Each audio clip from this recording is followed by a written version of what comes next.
সবে বেরোলাম পড়া থেকে,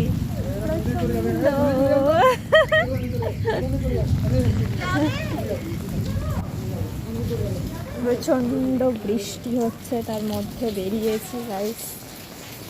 চারিদিকে জল জল জল, জুতোটাও ভিজে যাচ্ছে। ছাতা নিয়ে আসি, ফোনটা আমার খারাপ হয়ে যাবে। বৃষ্টির মধ্যে দিয়ে অনেক কষ্টে যাচ্ছি, দেখি বাস পাবো কি। তার আগের সিনটা একবার দেখে নাও। আমরা পড়ছিলাম তখন জাস্ট ইলেকট্রিক চলে গিয়েছিল, কি হবে বুঝতে পারছিলাম না। বাইরে প্রচণ্ড ঝড় বৃষ্টি হচ্ছিল, এতটাই ঝড় বৃষ্টি হচ্ছিল যে ইলেকট্রিক চলে গেছে, ফোন চালিয়ে আমরা পড়ছিলাম।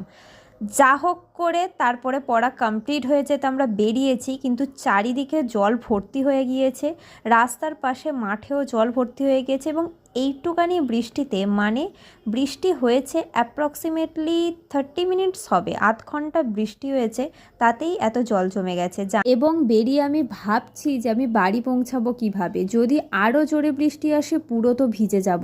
এই একটা ছাতা দিয়ে বৃষ্টিকে কন্ট্রোল করা কোনোভাবেই পসিবল নয়। যখন বেরিয়েছিলাম তখন একদম আকাশ পরিষ্কার ছিল, কিন্তু হঠাৎ করে এত জোরে বৃষ্টি এসে গেছে জাস্ট বলার নয়।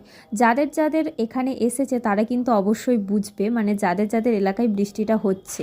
তার আগে ওয়েদারটা জাস্ট দেখে নাও, অসাধারণ ওয়েদার ছিল, মানে খুবই ভালো, মানে বাড়িতে বসে জানালা দিয়ে এনজয় করার মতো একটা ওয়েদার ছিল। তো আজকের এই ঠান্ডা হয়ে গেছে ওয়েদার পুরো। কদিন যা গরম পড়েছে, একটু বৃষ্টি হওয়া দরকার, এটা তো আমি ভাবছি। সে বাড়ি যেতে পারি না পারি, ভিজে যাই যাই করি, কিন্তু বৃষ্টি হওয়াটা খুবই ম্যান্ডেটরি। তো ভিডিওটা ভালো লাগলে সবাই একটু লাইক করে দিও, শেয়ার করে দিও। আর যারা নতুন আছো চ্যানেলে ভিডিওটা দেখছো, তারা চ্যানেলটাকে সাবস্ক্রাইব করে দিও। এরকম আরও ভিডিও আছে, গিয়ে চ্যানেলে দেখে নিও।